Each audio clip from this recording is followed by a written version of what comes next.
Selamat pagi Bu Diana, perkenalkan nama saya Cecilia Aprilia Damayanti Simbolon, NIM 2171650079. Pada kesempatan kali ini saya akan membacakan ringkasan buku Pengantar Ilmu Hukum karya R. Suroso SH. 1. Bagian 1. Pengertian tentang pengantar ilmu hukum. Bab 1. Pengertian tentang pengantar ilmu hukum. A. Pengertian dari segi pengantar. PIH atau pengantar ilmu hukum terdiri dari kata pengantar dan ilmu hukum. Ilmu hukum dipecah lagi menjadi ilmu dan hukum. Mengantar berasal dari kata pengantar, artinya membawa ke tempat yang dituju.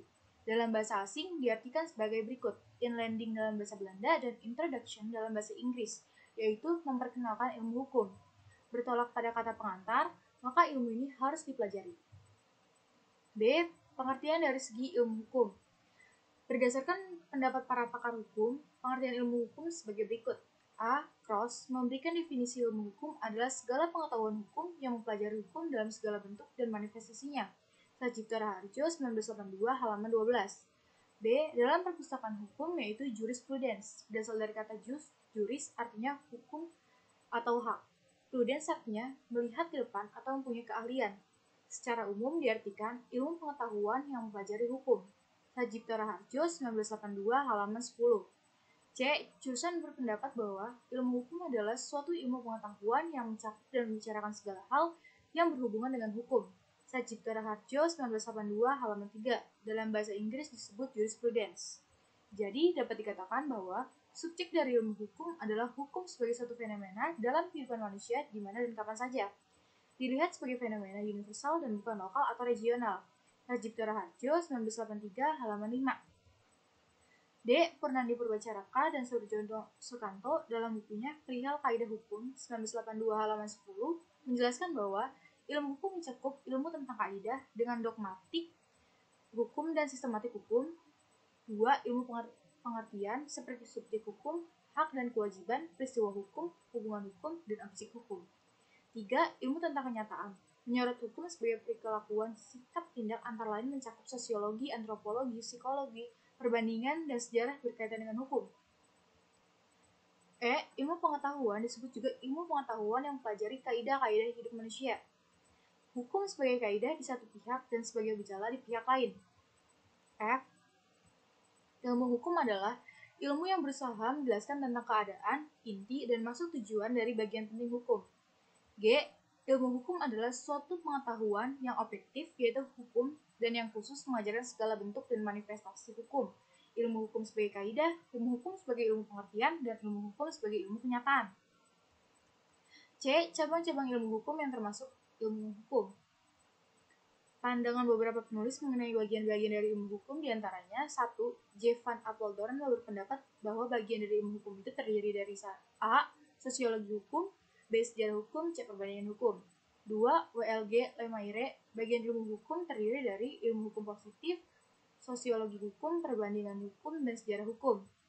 J.B.H. Bellevoet berpendapat bahwa hukum itu terdiri dari A. Dogmatik hukum, B. Sejarah hukum, C. Perbandingan hukum, D. Politik hukum, E. Ajaran hukum umum. 4. Profesor Lee Owenhock SH berpendapat bahwa bagian dari ilmu hukum itu terdiri dari A. Ilmu hukum positif, B. Sosiologi hukum, C. Sejarah hukum, D. Perbandingan hukum, E. Ilmu hukum dogmatik atau ilmu hukum sistematis. D. Pendapat pakar hukum.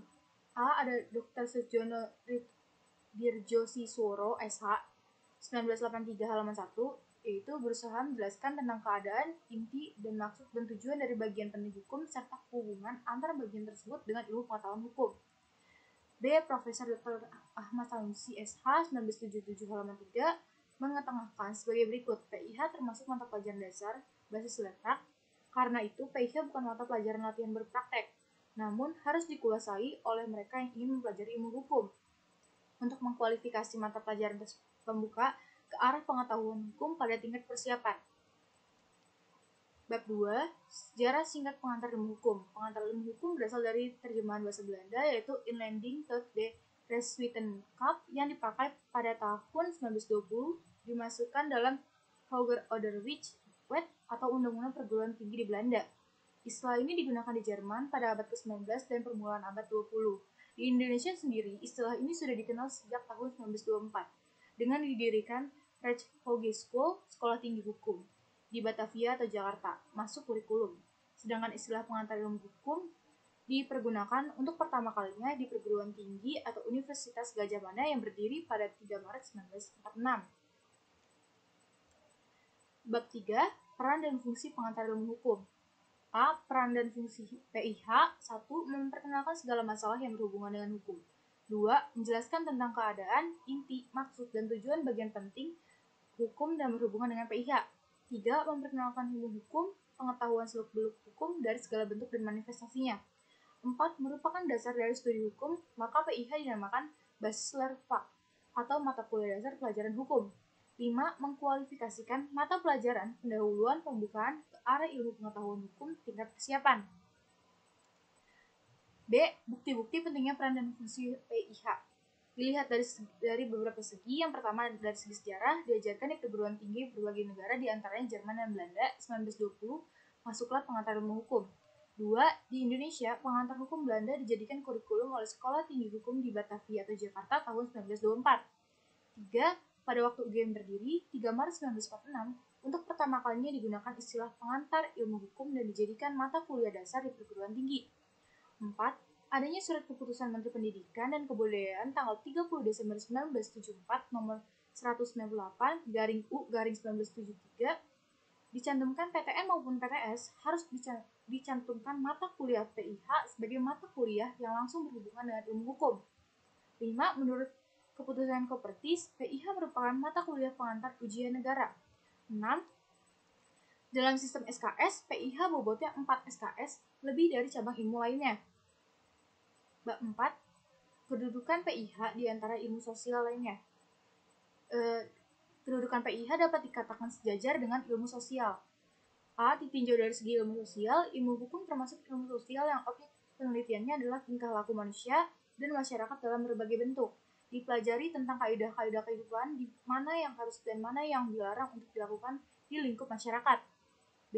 Ditinjau dari segi disiplin hukum, PIH merupakan salah satu bagian dari disiplin hukum bersamaan dengan filsafat hukum, yaitu pertanyaan mendasar yang mengikat kekuasaan daripada hukum, dan politik hukum, yaitu usaha memerankan hukum untuk mencapai tujuan yang dicita-citakan masyarakat.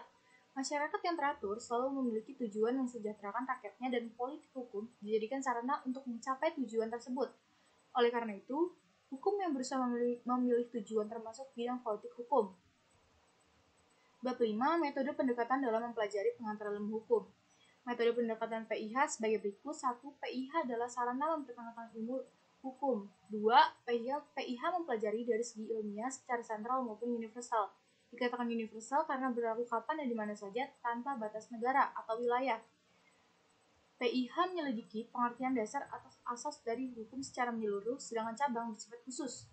3. Dengan menggabungkan pengetahuan ringkasan dengan pengetahuan mendalam, akan didapat suatu perpaduan yang lengkap. Namun, hubungan keduanya akan menjadi persoalan dan muncul pertanyaan dari mana harus memulai pelajaran PIH. 4. Dari segi lainnya dikatakan seret dan kurang menarik karena hanya membicarakan ilmu hukum secara global, tidak ada praktek seperti ilmu hukum lainnya. Bab 6. Persyaratan sebagai dosen pengantar ilmu hukum. Persyaratan khusus untuk menjadi dosen ilmu PIH diantaranya 1. Profesor Dr. Ahmad Sanusi SH dalam buku PIH dan PTNI pada halaman 4 menjelaskan A. Dosen PIH harus menguasai bahan-bahan keseluruhan pembahasan maupun pengetahuan mata pelajaran PIH. B. Memahami cara-cara pedagogis. C. Punya kemampuan menarik dan membangkitkan semangat mahasiswa. D. Mampu dan berani mempopularitaskan acara kuliah.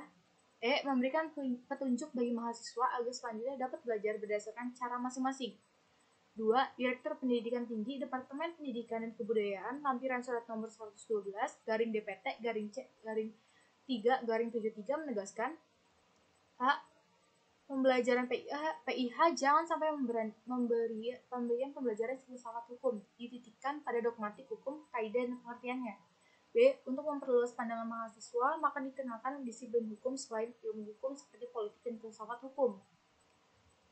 Bab 7. Hakikat daripada pengantar ilmu hukum. Dengan singkat dikatakan 1. PIH merupakan mata pelajaran dijadikan sebagai pengantar dan petunjuk bagi siapapun yang ingin mempelajari ilmu hukum. 2. Memberikan dan menanamkan pengertian dasar mengenai arti permasalahan dan persoalan di bidang hukum. 3. Memberikan gambaran dan dasar yang jelas mengenai sendi-sendi utama hukum itu sendiri. 4. Bagi mereka yang mau mempelajari ilmu hukum harus belajar PIH dulu, tanpa itu mereka akan mendapat kesulitan dan kegagalan. Bab 8. Ruang lingkup pembahasan oleh pengantar ilmu hukum. Materi yang dibahas oleh PIH dapat dibagi dalam A. Hukum sebagai objek ilmiah hukum, yaitu memandang hukum dalam bentuk dan segala manifestasinya. Pertanyaan yang bersangkutan paut dengan hukum, misalnya apakah hukum itu, apakah tujuan hukum, bagaimanakah hukum itu terbentuk, apakah sumber-sumbernya, bagaimana sistem dan klasifikasinya, dan sebagainya. B. Ilmu hukum sebagai norma hukum. Hukum sebagai kaidah hukum dan kaidah lainnya. C. Ilmu hukum sebagai ilmu pengetahuan. A. Subjek hukum. B. Objek hukum. C. Peristiwa hukum. D. Perbuatan hukum. E. Akibat hukum. F. Masyarakat hukum.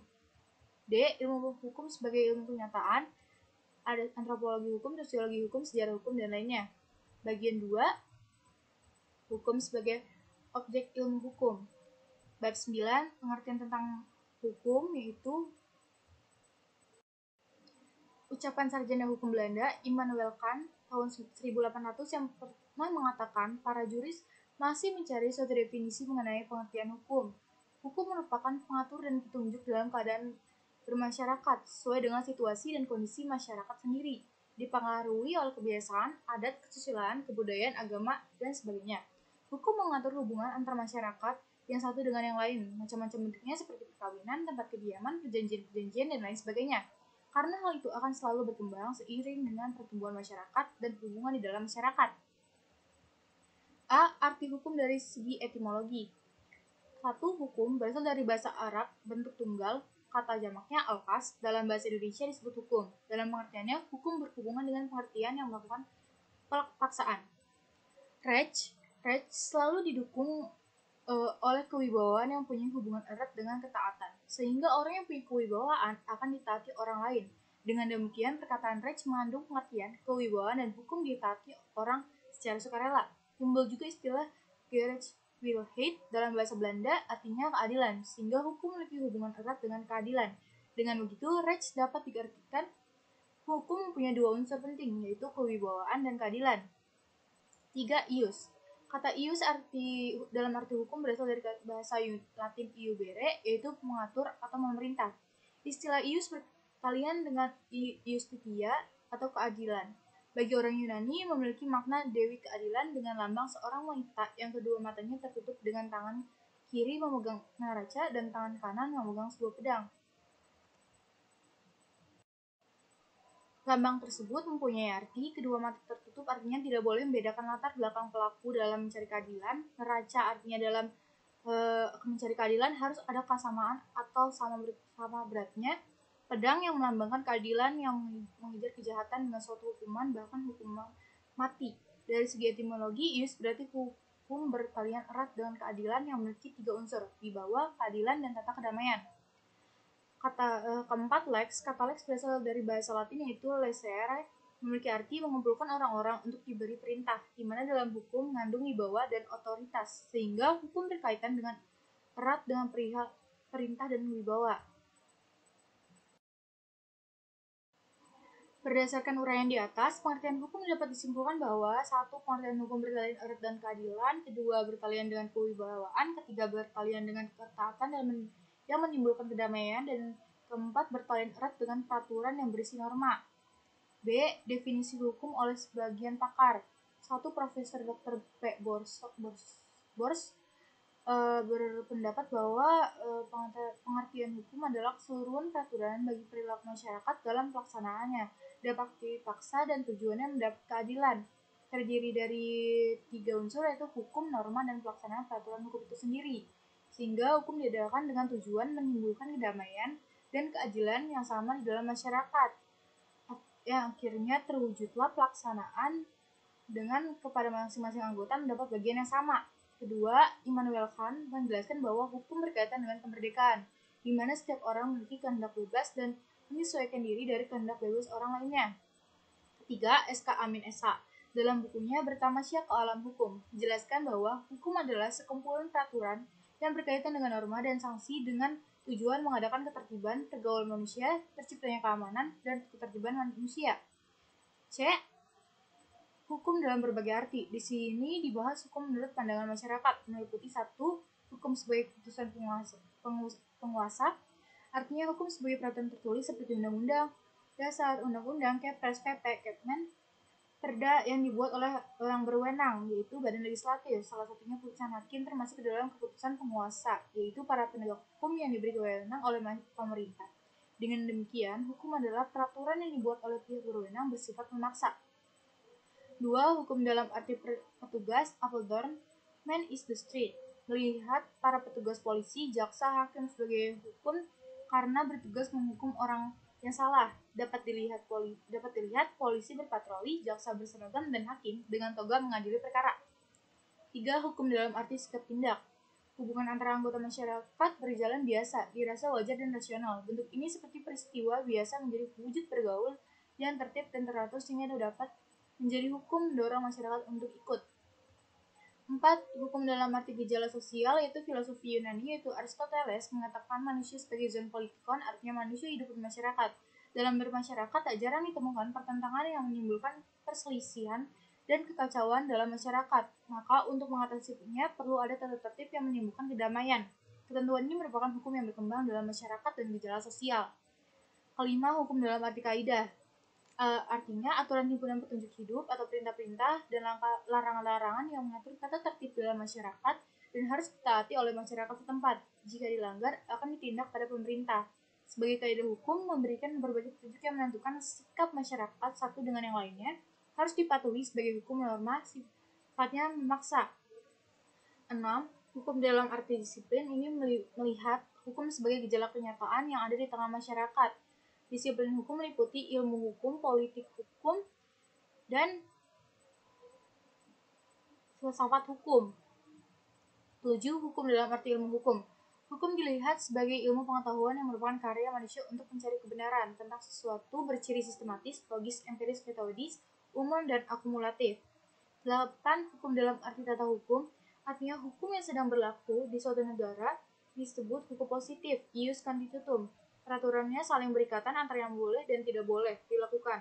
Tata hukum di Indonesia merupakan warisan kolonial Belanda, terdiri dari hukum privat, yaitu sipil, dagang, dan sebagainya, dan hukum publik, yaitu hukum tata usaha, negara, pidana, dan internasional.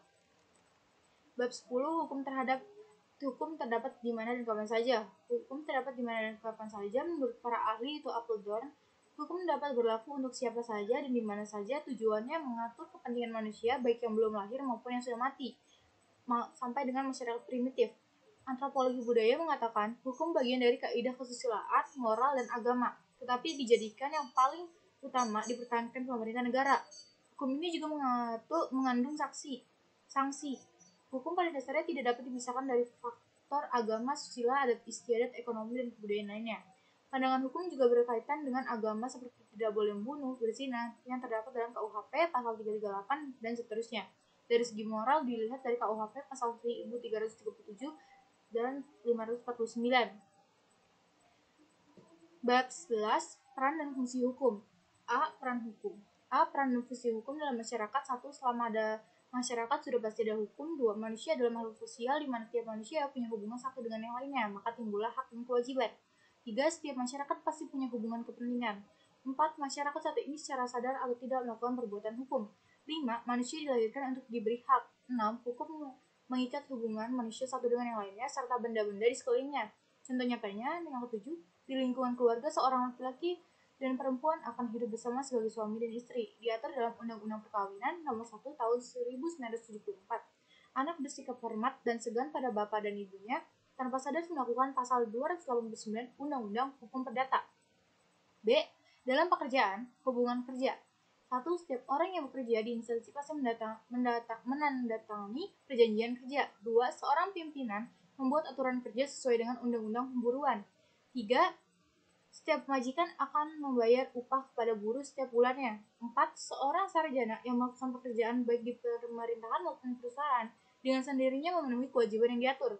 5. Permintaan bantuan seorang penuntut kepada dokter atau ahli lainnya dilindungi hukum.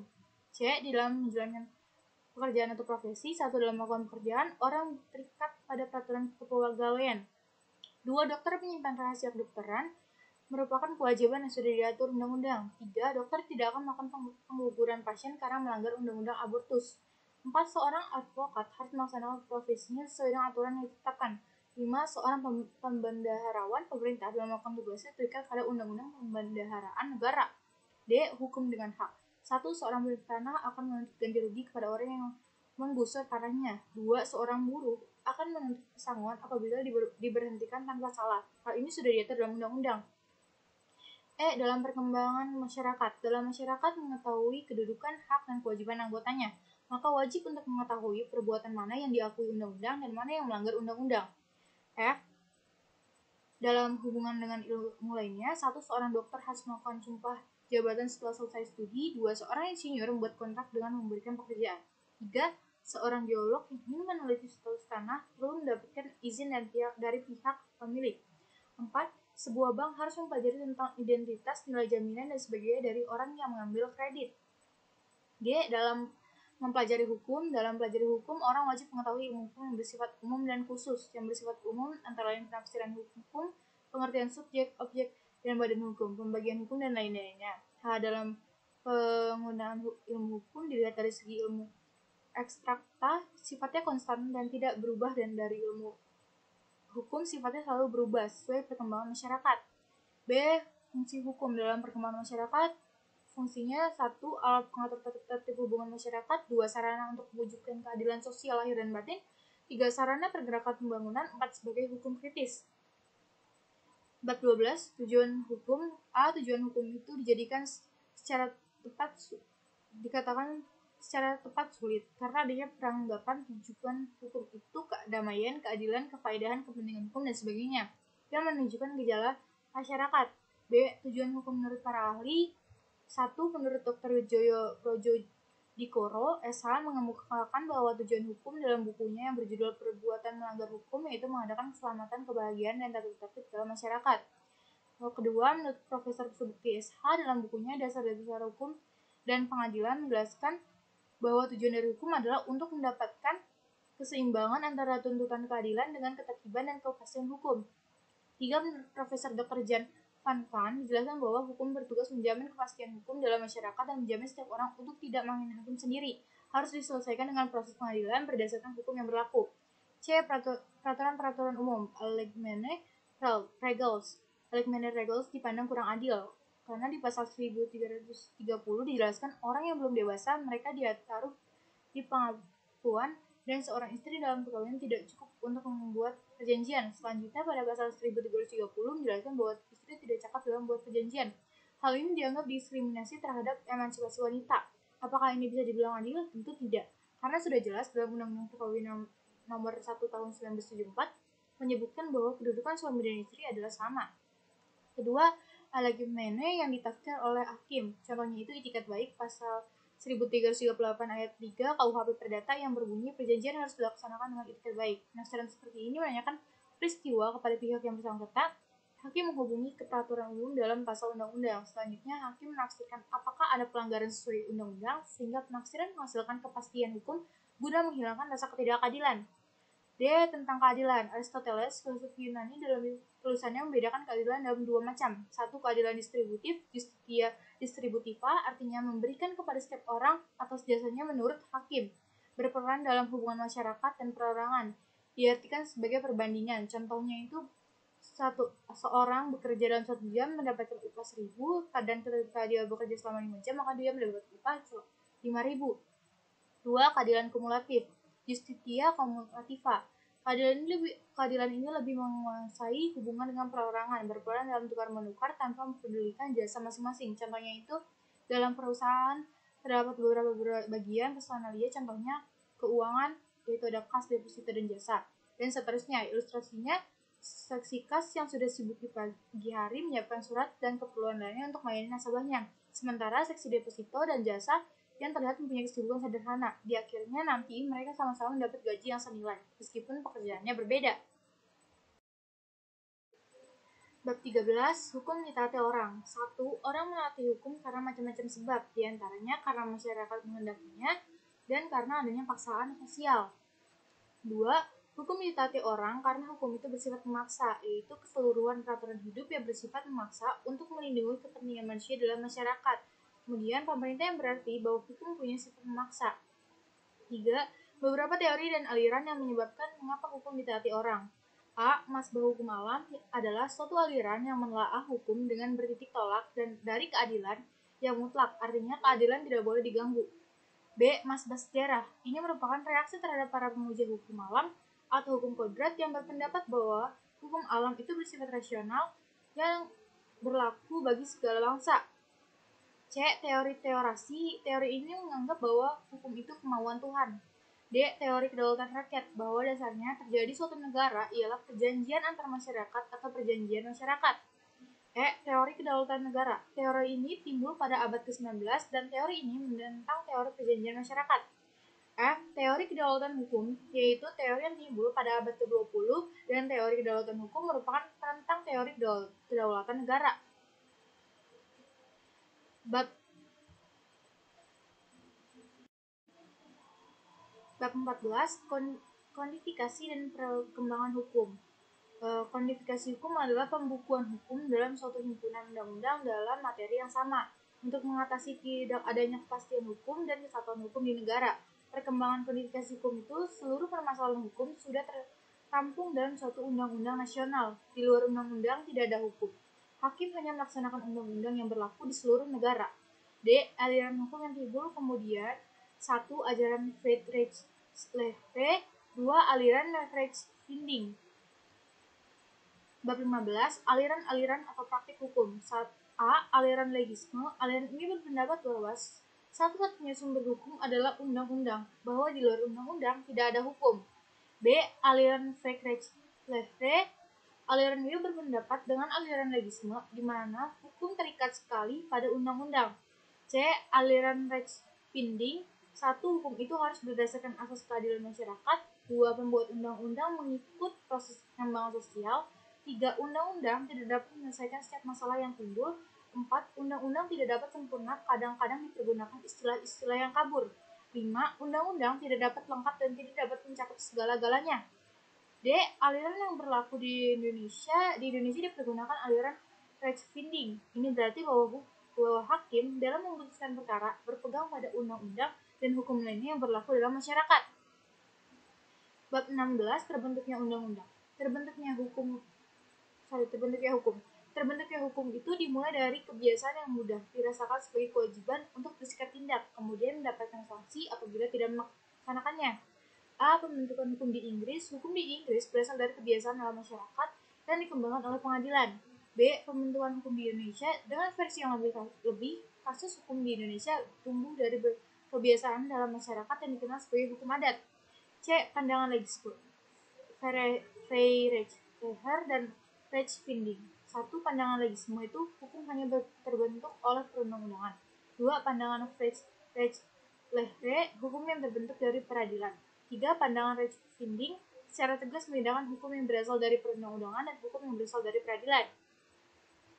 Bab 17. Penafsiran hukum.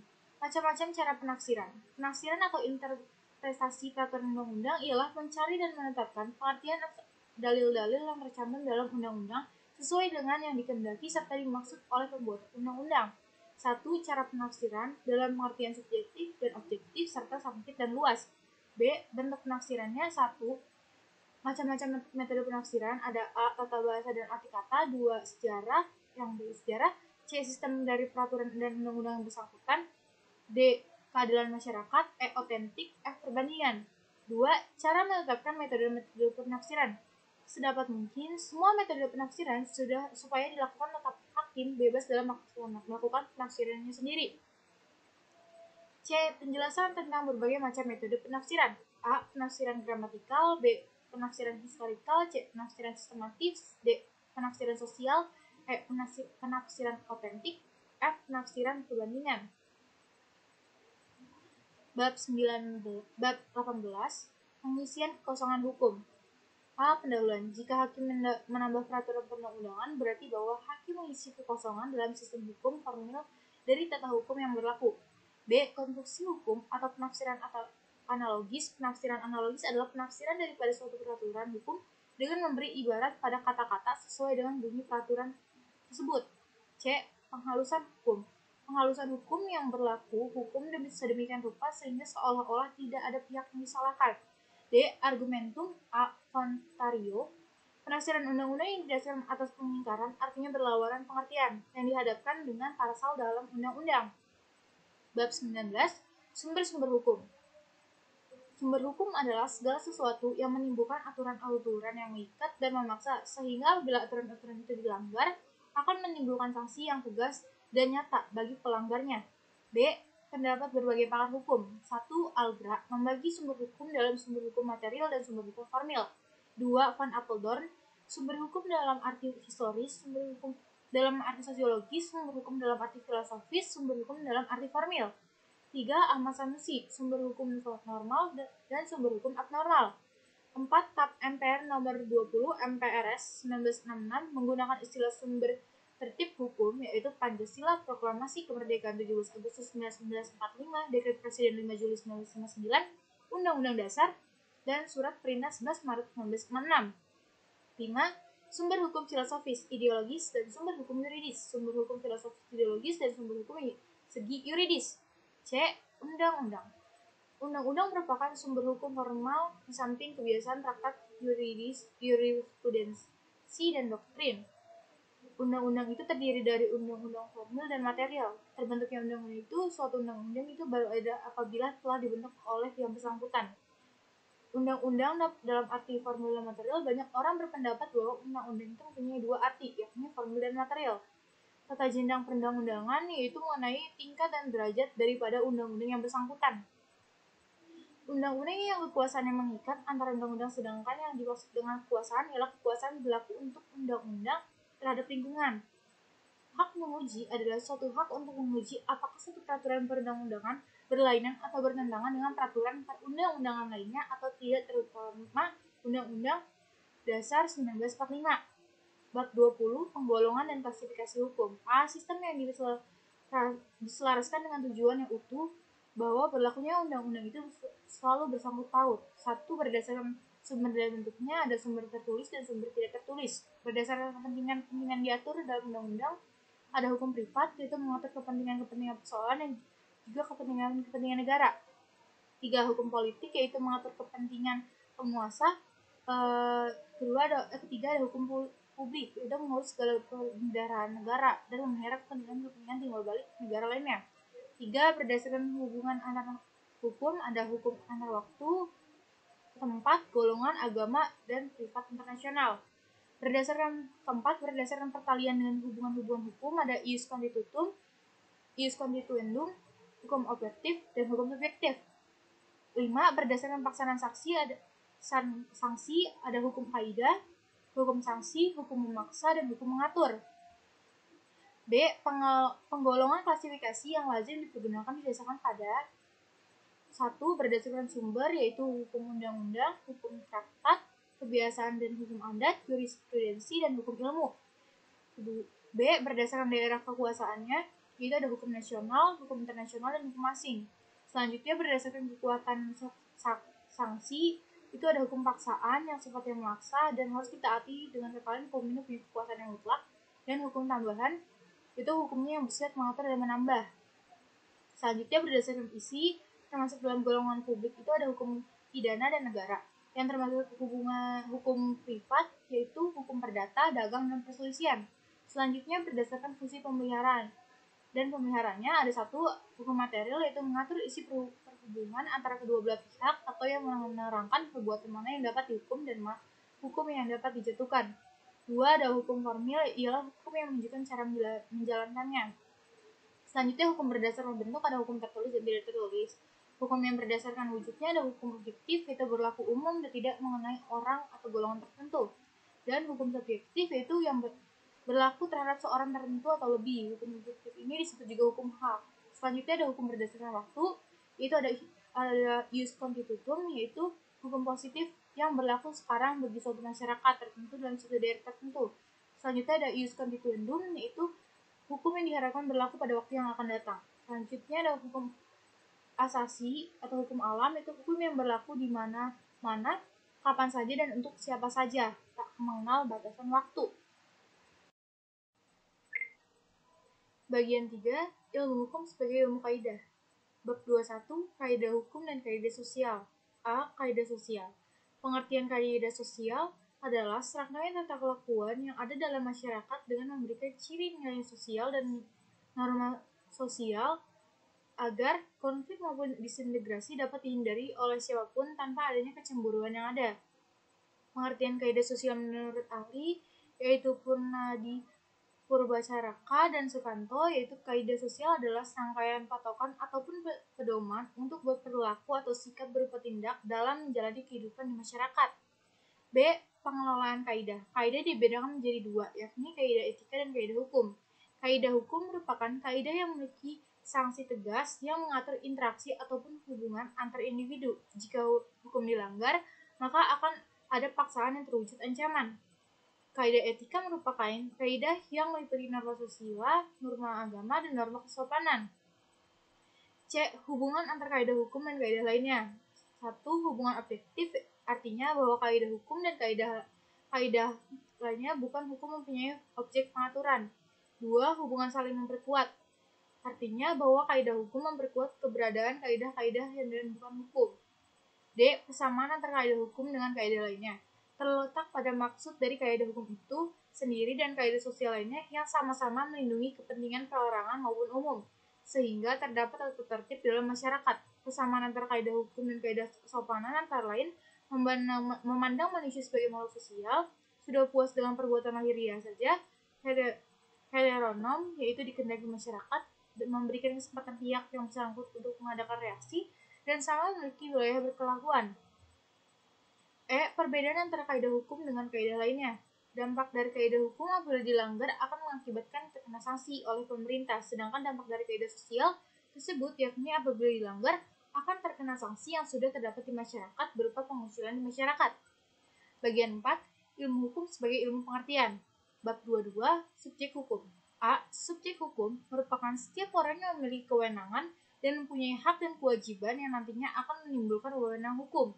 Artinya, wewenang hukum tersebut ialah subjek dari hak dan kewajiban. Subjek hukum merupakan segala sesuatu yang memiliki hak atau kewajiban, kewenangan, melakukan perbuatan hukum serta cakap dalam masalah hukum. Dari penjabaran di atas, berikut ini pengertian dari subjek hukum yang dikemukakan oleh beberapa ahli, meliputi Profesor Subekti menyebutkan bahwa subjek hukum merupakan pendukung dari hak dan kewajiban yang ada. Kedua, Ridwan Syahrani, subjek hukum merupakan pembawa hak atau subjek dalam hukum. B. Manusia sebagai subjek hukum. Setiap manusia telah menjadi subjek hukum sejak ia dilahirkan. Bahkan jika kepentingannya menghendaki, sejak masih dalam kandungan pun ia telah menjadi subjek hukum, kecuali jika meninggal saat dilahirkan. Pasal 2 BW. Berhentinya manusia sebagai subjek hukum ialah ketika ia meninggal dunia, tidak dikenal lagi adanya kematian perdata. Jadi, setiap manusia mempunyai kewenangan hukum untuk mempunyai hak dan kewajiban, tetapi belum tentu memiliki kewenangan untuk bertindak melakukan sendiri hak dan kewajibannya. C. Pengecualian. Apa yang dimaksud cakap hukum? Menurut hukum, setiap manusia pribadi mempunyai hak-hak tetap tidak selalu cakap untuk melakukan perbuatan hukum. Dalam pasal 1320 KUH Perdata dinyatakan bahwa untuk sahnya perjanjian diperlukan adanya antara lain adanya kecakapan untuk membuat perkataan, kecakapan bagi seorang anak berlakukan untuk keadaan tertentu, seperti berikut. Anak harus cakap membuat perjanjian apabila berumur minimal 21 tahun atau sebelumnya sudah melangsungkan perkawinan. Pasal 330 KUH Perdata. Bab 23, objek hukum. Benda sebagai objek hukum. Objek hukum adalah segala sesuatu yang bermanfaat bagi subjek hukum dan dapat menjadi objek dalam suatu hubungan hukum. Menurut pasal 503 sampai dengan pasal 504 KUH Perdata disebutkan bahwa benda dapat dibagi menjadi dua, yaitu benda yang bersifat kebendaan dan benda yang bersifat tidak kebendaan. Benda-benda material adalah benda yang sifatnya dapat dilihat, diraba, dirasakan dengan panca indera. Terdiri dari benda yang berubah atau berwujud, yang mana termasuk benda yang bergerak atau tidak tetap berupa benda yang dapat dihabiskan dari benda yang tidak dapat dihabiskan. 2. Benda tidak bergerak menjadi beberapa jenis, yaitu benda tidak bergerak karena sifat, benda tidak bergerak karena tujuan, dan benda tidak bergerak karena ketentuan undang-undang.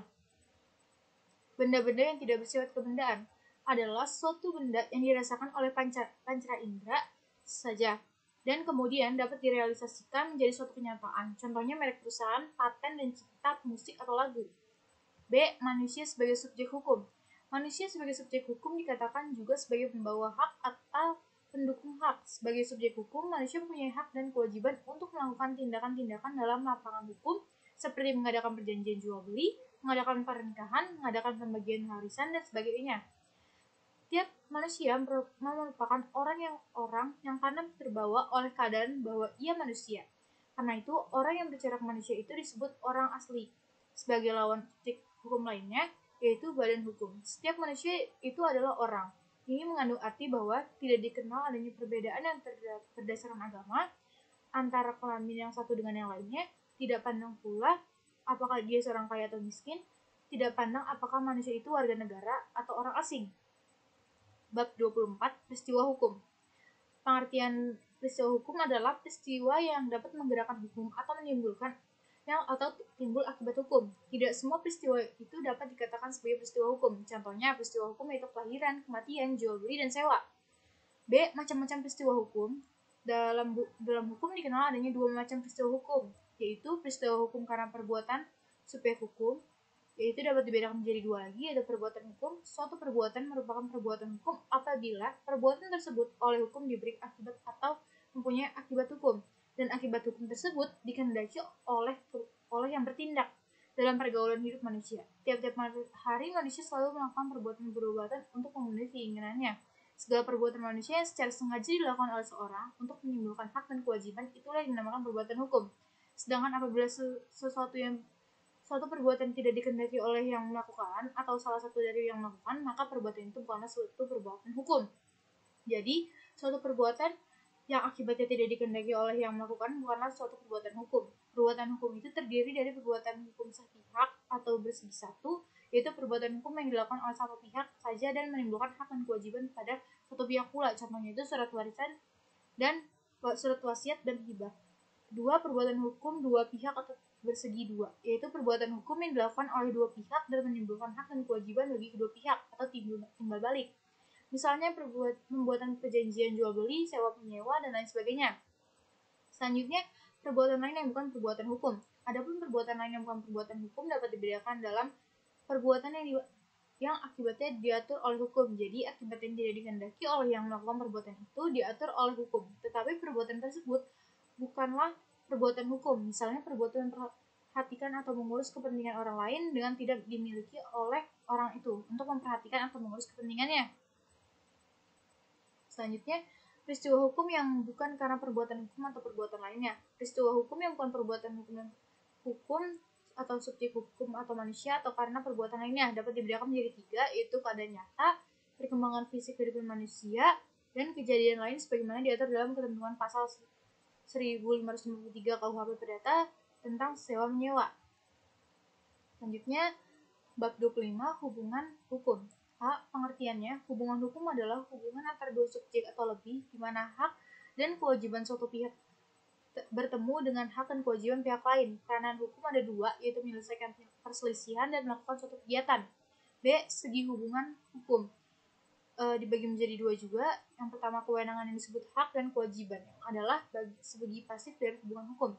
Hak dan kewajiban ini kedua-duanya timbul dari suatu peristiwa hukum, dari suatu pasal hukum objek, dan lenyapnya hak dan kewajiban juga bersamaan.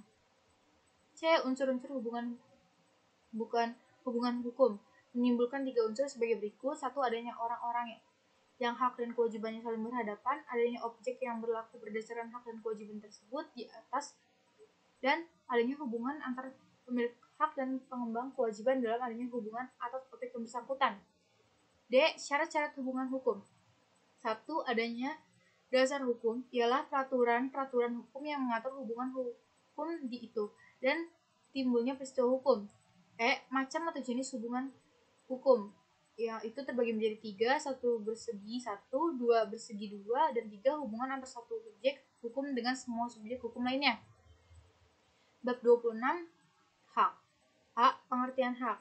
Hak adalah kewenangan, kekuasaan untuk berbuat sesuatu karena telah ditentukan oleh undang-undang, aturan, dan sejenisnya. Apa yang dimaksud dengan hak juga bisa berarti kekuasaan yang benar atas sesuatu dan untuk menuntut sesuatu, derajat atau martabat, wewenang menurut hukum. B. Teori-teori tentang hukum. Teori hak sebenarnya didasarkan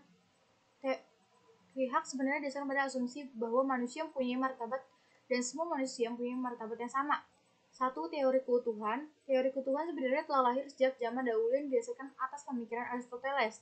Teori keutuhan ini tidak menanyakan tindakan mana yang etis dan tindakan mana yang tidak etis. Kedua, teori etika teonom, yaitu teori yang dilandasi oleh filsafat Kristen. Teori ini mengatakan bahwa karakter moral manusia ditentukan secara hakiki oleh kesesuaian hubungan dengan kehendak Allah. C. Penyosialan hukum.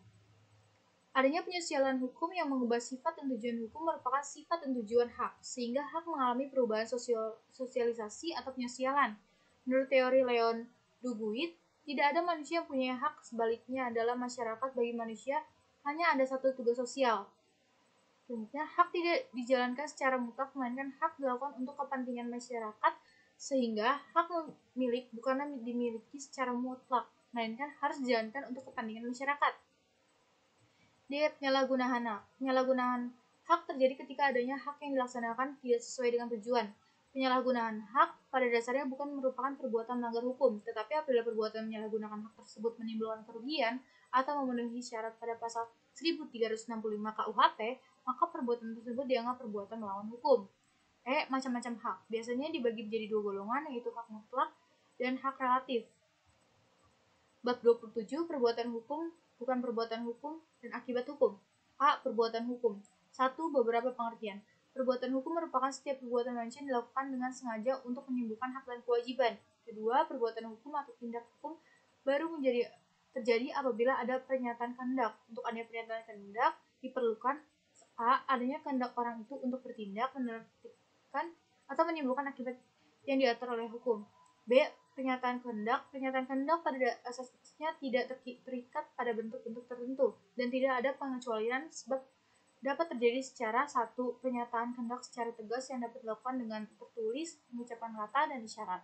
2. Pernyataan kehendak secara diam-diam dapat diketahui dari sikap atau perbuatan. Misalnya, sikap diam yang ditunjukkan dalam rapat berarti setuju.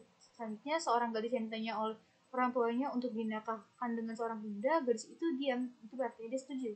3. Perbuatan hukum terdiri dari perbuatan hukum sepihak dan perbuatan hukum dua pihak. B. Bukan perbuatan hukum. Dari batasan dapat dikatakan bahwa perbuatan yang akibatnya tidak dikehendaki oleh yang tersangkut adalah bukan perbuatan hukum, meskipun akibat tersebut diatur oleh peraturan hukum.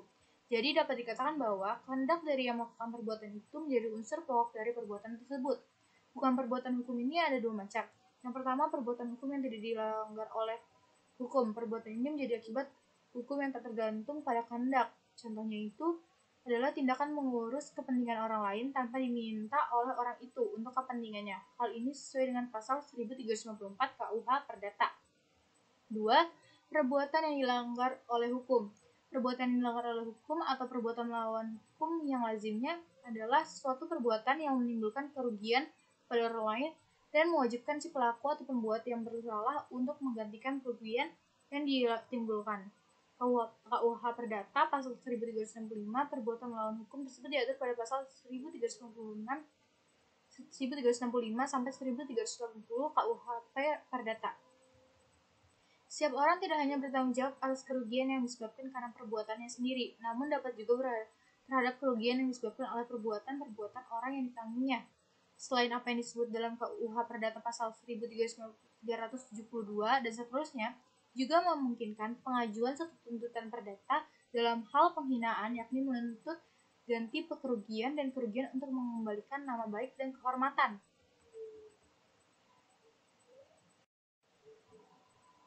C. Akibat hukum. 1. Pengertian. Akibat hukum adalah akibat suatu tindakan yang dilakukan untuk memperoleh suatu akibat yang dikehendaki oleh pelaku yang diatur oleh hukum. Tindakan ini dinamakan tindakan hukum.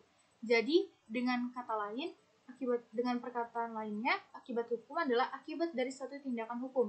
Wujud dari akibat hukumnya ini berupa lahiriah berubah atau lenyapnya suatu keadaan hukum, lahiriah berubah atau lenyapnya suatu hubungan hukum antar dua atau lebih subjek hukum, dan lahirnya sanksi apabila dilakukan tindakan yang melawan hukum. Bab 28 Masyarakat Hukum. Pendahuluan, Aristoteles mengatakan bahwa manusia adalah zoon politikon, yaitu bahwa manusia sebagai makhluk sosial selalu berusaha untuk hidup berkelompok dan bermasyarakat. Kelompok-kelompok tersebut dapat berupa kelompok kecil yang terdiri atas 2 orang, masyarakat menengah terdiri dari banyak orang seperti perkumpulan, desa, dan masyarakat terbesar seperti negara. A. Batasan masyarakat hukum. Masyarakat hukum adalah sekelompokan orang hidup dalam satu wilayah tertentu di mana di dalam kelompok tersebut berlaku suatu rangkaian peraturan yang menjadi tingkah laku bagi setiap kelompok dalam pergaulan mereka. Peraturan-peraturan itu dibuat oleh kelompok itu sendiri dan berlaku bagi mereka sendiri. Kelompok lain belum tentu mempunyai perilaku atau pedoman tingkah laku yang sama, sehingga timbullah perbedaan aturan di antara sesama kelompok. B. Pembentukan kelompok. Kelompok tersebut terjadi karena kodrat manusia itu sendiri, sebagai makhluk sosial yang selalu ingin hidup berkelompok. Sekarang makhluk pribadi manusia memang mempunyai kehidupan jiwa sendiri. Manusia tidak mungkin memisahkan diri secara keseluruhan dari masyarakat, karena sejak lahir, hidup dan berkembang, serta meninggal dunia berada di tengah-tengah masyarakat. C. Faktor-faktor yang mendorong untuk bermasyarakat. Faktor yang mendorong agar manusia selalu hidup berkelompok dengan sesamanya atau hidup bermasyarakat adalah karena didorong oleh 1. Kebutuhan biologis, 2. Persamaan nasib, 3. Persamaan kepentingan, 4. Persamaan ideologi, 5. Persamaan tujuan. Faktor-faktor tersebut dapat dirangkum menjadi 3 faktor pokok, ialah A. Faktor ekonomi untuk memenuhi kebutuhan hidup, B. Faktor biologis untuk mengadakan keturunan, dan C. Faktor keamanan untuk menyelamatkan dari segala serangan atau mara bahaya. D. Macam-macam bentuk masyarakat hukum. Menurut dasar pembentukan bentuk masyarakat dapat dibedakan menjadi 3 macam, yaitu masyarakat teratur yang terjadi dengan sendirinya, dan masyarakat tidak teratur. 2. Menurut dasar hubungan yang diciptakan oleh para anggota, bentuk masyarakat dibedakan menjadi 1. Masyarakat paguyuban, dan 2. Masyarakat patembayan. Ketiga, menurut dasar perikehidupannya atau kebudayaan, masyarakat hukum dibedakan menjadi 5 bentuk, yaitu ada masyarakat primitif dan masyarakat modern, masyarakat desa dan masyarakat kota, masyarakat teritorial, masyarakat genealogis, dan masyarakat teritorial genealogis. 4. Menurut hubungan keluarga, bentuk masyarakat hukum dapat dibedakan menjadi masyarakat keluarga inti, keluarga luas, suku bangsa, dan bangsa. Bagian 5. Ilmu hukum sebagai ilmu kenyataan. Bab 29. Antropologi hukum. A. Pengertian. Antropologi hukum adalah suatu cabang ilmu pengetahuan yang mempelajari pola sengketa dan penyelesaian pada masyarakat sederhana maupun masyarakat yang mengalami proses perkembangan dan pembangunan. Untuk ini, Soeharjono Soekanto 1983 halaman 33 menyatakan yang mula-mula harus diketahui adalah 1. Anggapan masyarakat tentang pedoman perihal perilakuan yang pantas. 2. Mengadakan identifikasi terhadap perilakuan nyata dari warga masyarakat. Bagi seorang antropologi, suatu gejala hukum timbul apabila ada perilakuan yang sedemikian rupa sehingga apabila dibiarkan akan mengganggu atau bahkan merusak lembaga-lembaga yang paling dihargai oleh warga masyarakat. B. Sejarah singkat. Studi antropologi hukum dapat dikatakan belum lama dan baru timbul pada abad ke-19. Sewaktu ada unsur-unsur untuk meneliti dasar-dasar hukum di Eropa, yaitu antara lain dengan jalan membandingkan sistem hukum Eropa dengan sistem hukum masyarakat yang masih dianggap dalam tingkat kesederhanaan di luar Eropa. Kemudian, baru pada awal abad ke-20, mulai timbul banyak penelitian terhadap hukum yang ditandai dengan ketertiban buku-buku seperti 1. Baton R.F. Hugo Law Berkeley, 2. Ratri R.S. Astanti Law and Constitutional, 3. Malinowski, B. Crime dan Custom in Civil Society. Selanjutnya, Soeharjono Soekanto dalam bukunya Mengenal Antropologi Hukum 1982 halaman 30 mengatakan, tulisan-tulisan tersebut kebanyakan merupakan deskripsi tentang masyarakat sederhana di Afrika Utara dan Oseania. Sorotan utamanya diarahkan pada masalah-masalah sebagai berikut. Menurut Kejaraningrat 1998 halaman 311. Pertama, mengadakan identifikasi terhadap kaidah-kaidah abstrak yang ada. 2. Mengidentifikasi pola perlakuan yang nyata dari warga negara atau atau warga masyarakat. Ketiga, mengadakan abstraksi dari keputusan-keputusan pejabat hukum untuk menyelesaikan sengketa. Adanya suatu kecenderungan yang kuat bahwa keputusan dari pejabat hukum merupakan hukum yang berlaku. C. Antropologi dan hukum. Pada dasarnya, studi antropologi terhadap hukum didasari pada premis-premis sebagai berikut. A.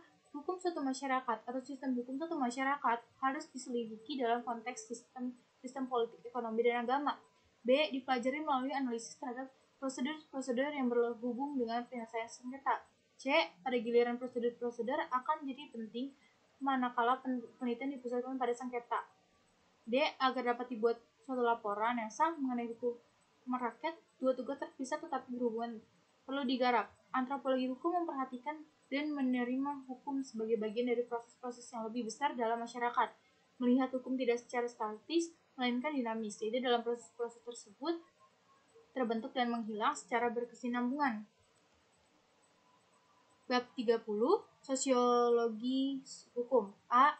Pengertian. Sosiologi hukum adalah suatu cabang ilmu pengetahuan yang secara empiris dan analitis mempelajari hubungan timbal balik antara hukum sebagai gejala sosial dengan gejala-gejala sosial lainnya. Studi hukum secara sosiologis itu mempunyai beberapa karakteristik. Yang pertama, bertujuan untuk memberikan penjelasan terhadap praktik-praktik hukum, dan yang kedua, senantiasa menguji keahlian empiris, dan yang ketiga, tidak melakukan penilaian terhadap hukum. B. Objek atau sasaran sosiologi hukum. A. Dalam mempelajari perbuatan hukum undang-undang, sosiologi hukum tidak hanya menanyakan apakah undang-undang itu, melainkan jauh daripada itu, sosiologi hukum juga tertarik kepada komposisi dari badan legislatif, misalnya siapa saja anggota dan bagaimana, dan sebagainya. B. Bagi pengadilan, sosiologi hukum mempelajari sebagaimana suatu institusi yang menghimpuni beberapa macam pekerjaan. C. Bagi seorang sosiologi hukum, polisi juga merupakan objek yang mendapat perhatian tersendiri. D. Bidang advokat atau kepengacaraan juga merupakan bidang yang sangat menarik bagi sosiologi hukum. Bab 31, Psikologi Hukum. Pengertiannya, psikologi hukum adalah suatu cabang pengetahuan yang mempelajari hukum sebagai suatu perwujudan dari perkembangan jiwa manusia. Psikologi adalah ilmu pengetahuan tentang perilaku manusia atau hukum behavior, maka dalam kaitannya dengan studi hukum, ia akan melihat hukum sebagai salah satu dari pencerminan perilaku manusia. Bab 32, Sejarah Hukum. Pendahuluan. Melalui penelitian secara hukum akan dapat diketahui tentang kemungkinan adanya lembaga-lembaga hukum yang sudah tidak diperlukan atau masih dikembangkan dalam usaha mengadakan pembinaan hukum. BPHN 1975. Dengan demikian, maka mempelajari dan memahami sejarah hukum sangat penting. Sejarah hukum tersebut merupakan suatu ilmu kenyataan yang merupakan cabang ilmu hukum. Oleh karena Sukanto 1991. A. Pengertian. Sejarah hukum adalah salah satu bidang studi hukum yang mempelajari perkembangan dan asal-usul sistem hukum dan suatu masyarakat tertentu, dan memperbandingkan antara hukum yang berbeda karena dibatasi oleh perbedaan waktu. B. Peranan dan fungsi sejarah hukum. Dalam peranannya, sejarah hukum juga berusaha mengenali dan memahami secara sistematis proses-proses terbentuknya hukum, faktor-faktor yang menyebabkan sebagaimana dan memberikan tambahan pengetahuan berharga untuk memahami fenomena hukum dalam masyarakat. Bab 33, Perbandingan Hukum. A. Pendahuluan. Perbandingan hukum adalah ilmu pengetahuan yang usianya relatif muda. Perbandingan hukum lebih diperlukan karena 1. Dengan perbandingan hukum dapat diketahui jiwa serta pandangan hukum hidup bangsa lainnya termasuk hukum. B. Dengan saling mengetahui hukumnya, sengketa dan kesalahpahaman dapat dihindari. Bahwa tujuan perbandingan hukum tidak semata-mata untuk mengetahui perbedaan yang bersama saja. Dia mempunyai peranan penting di bidang hukum secara nasional maupun internasional. 4. Perbandingan hukum juga mempunyai fungsi penting dalam rangka menyempurnakan pembinaan dan pembentukan hukum nasional. 5. Dengan mendalami ilmu pengetahuan dan perbandingan hukum, kita dapat mengetahui hukum secara lebih luas dan mendapat pandangan jauh ke muka. B. Pengertian perbandingan hukum.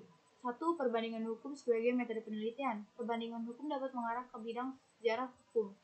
2. Perbandingan hukum sebagai ilmu pengetahuan. Ditinjau dari segi lainnya, perbandingan hukum punya berbagai arti, antara lain dari segi kata perbandingan itu sendiri, dari segi permasalahan, dan dari sifatnya. C. Tujuan daripada perbandingan hukum. Tujuan perbandingan hukum adalah membantu menelusuri asal-usul perkembangan daripada konsepsi hukum yang sama di seluruh dunia. Selain itu, tujuannya juga usaha mengumpulkan berbagai informasi mengenai hukum asing dan usaha mendalami pengalaman-pengalaman yang dibuat dalam studi hukum asing dalam rangka pembentukan hukum. D. Fungsi daripada perbandingan hukum. 1. Fungsi teoritis daripada perbandingan hukum. 2. Fungsi praktis daripada perbandingan hukum. 3. Fungsi perbandingan hukum dalam perbedaan hukum. 4. Perbandingan hukum juga bermanfaat bagi usaha penemukan saling pengertian suatu bangsa. 5. Perbandingan hukum juga bermanfaat bagi usaha memperoleh pengertian yang lebih mendalam mengenai hukum kita sendiri. Dan 6. Perbandingan hukum bermanfaat bagi pelaksanaan HPI, Hukum Perdata Internasional. Manfaat daripada perbandingan hukum. Manfaat daripada perbandingan hukum itu sendiri dapat dibagi dalam manfaat ilmiah dan manfaat praktis. Untuk menghasilkan hukum seperti yang kita butuhkan, maka Sunarji Hartono, SH, Kapitas Selekta, Perbandingan Hukum 1986 menyebutkan A. Mengenai penanaman modal asing, dan B. Mengenai domisili seseorang. Dengan demikian, bahwa dengan mengadakan perbandingan antara hukum asing dengan hukum Indonesia dapat ditemukan cara untuk menyelesaikan masalah di dalam negeri yang selanjutnya berguna bagi pembentukan serta perbaikan hukum nasional. Dan bahwa untuk menentukan hukum seorang yang berlaku bagi seorang adalah mana yang dianggap sebagai tanah air dan bukan atas kewarganegaraan. Dan terakhir, tempat kedudukan badan hukum.